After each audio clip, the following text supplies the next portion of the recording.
Buen día para todos, mi nombre es Daisy Guativa. Inicialmente vamos a presentar este video para la materia Instrumentación Médica para la tarea 2, Aplicación de sensores y acondicionamiento de señales usados en la medicina. Este trabajo está presentado al tutor ingeniero Eric Barrios, número de grupo 25. La actividad a desarrollar es la siguiente. Primero, con el sensor seleccionado, haga un resumen. En este caso, seleccioné el sensor de peso y la referencia la que voy a usar es la celda de carga de viga plana PBW. En esta tabla observaremos la referencia, la variable para medir, el rango de operación, la sensibilidad, el rango de salida. Aquí vamos a observar una tabla con las especificaciones técnicas del datachip del sensor seleccionado. Listos, entonces a continuación vamos con el segundo punto. Teniendo en cuenta la señal de entrada, la proporcionada por el sensor seleccionado, realizar los cálculos matemáticos para un amplificador de instrumentación que permita obtener la salida de una escala de 0 a 9 voltios y un filtro activo pasa bajo con frecuencia de corte de 400 Hz para sensores resistivos, capacitivos o inductivos. Se puede implementar la señal de entrada, un puente de Wexner para realizar la lectura del sensor. Listos, para los cálculos debemos tener en cuenta que el sensor tiene una resistencia de entrada y una de salida. Teniendo en cuenta el datachip del sensor, el valor de la resistencia de salida es de 1000 ohmios, que corresponde a un peso de 240 libras. Para este caso, como es un sensor resistivo, es necesario implementar un puente de Weston, el cual implementaremos de la siguiente manera. Entonces, nos dirigimos a Proteus y hacemos la siguiente configuración. Entonces, hacemos el puente haciendo uso de resistencia 1, resistencia 2, resistencia 3 con los valores mencionados, y aparte de eso en la resistencia 4 vamos a usar un potenciómetro para poderlo graduar de 1 a 1000 ohmios. Además de eso, teniendo en cuenta en el Proteus, lo que hacemos es simular un medidor para saber cuántos voltios llegan a este punto. Continuamos, teniendo en cuenta que se espera un voltaje de salida de 9 voltios, hacemos uso de un amplificador de instrumentación. En este caso el amplificador escogido fue el AD620A. Además de eso, debemos tener en cuenta que el voltaje de salida del puente Wexton será del voltaje de entrada del amplificador. De esta manera, con el voltaje del amplificador se puede obtener la ganancia y la resistencia de la ganancia. Para esto vamos a hallar inicialmente la ganancia. Para poder hallar esta ganancia hacemos uso de la siguiente fórmula, en la cual vamos a reemplazar nuestros valores que en este caso es 9 voltios sobre 0,66 voltios, que nos da una ganancia de 14 voltios. Una vez obtenemos la ganancia, podemos calcular el valor de la resistencia haciendo uso de la fórmula del datachip del amplificador de la instrumentación AD620. Entonces, una vez tenemos nuestra fórmula, lo que hacemos es reemplazar los valores. Una vez reemplazados los valores, nos da una resistencia de ganancia de 3,8 kilo ohmios.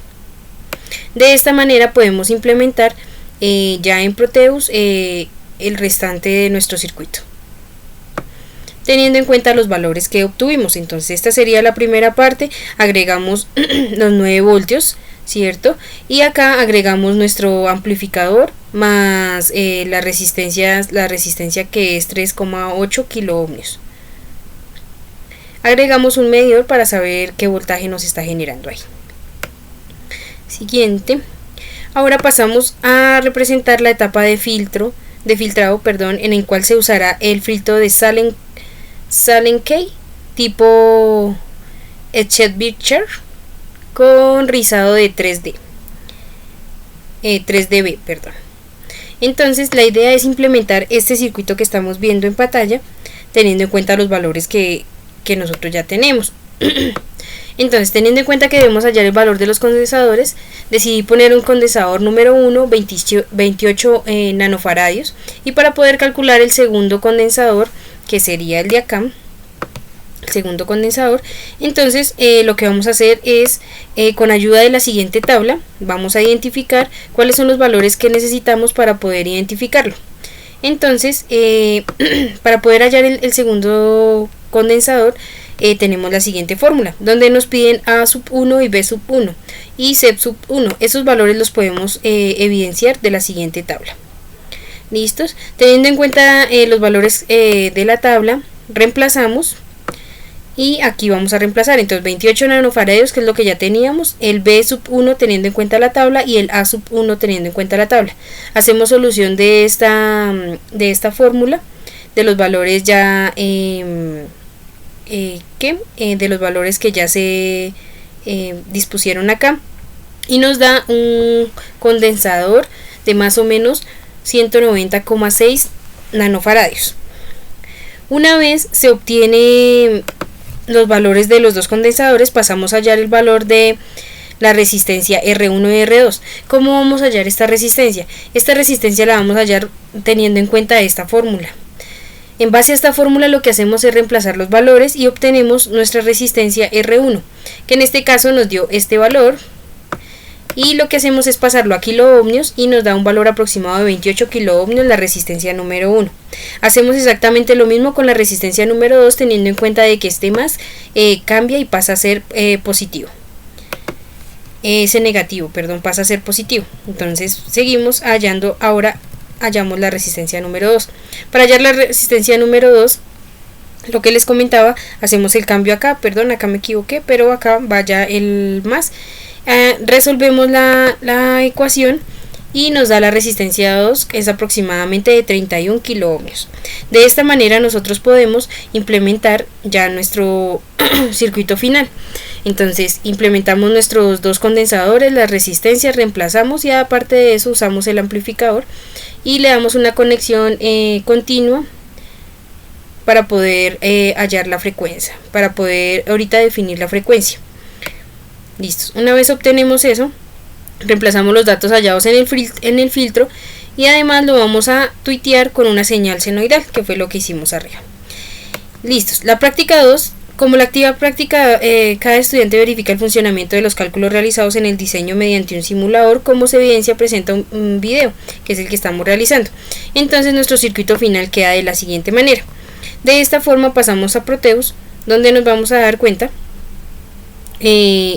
cómo nos muestra nuestra gráfica y una vez finaliza la actividad, al darle play nos va a mostrar la gráfica de frecuencia como corresponde. ¿Listos? De esta manera finaliza la actividad. Muchas gracias. El circuito final de Proteus quedaría de la siguiente manera. Si le damos play nos va a generar los valores en cada uno de los voltímetros y además de eso el voltaje que nos está demostrando acá y la gráfica que nos está generando esta salida en frecuencia. Muchas gracias, buen día para todos.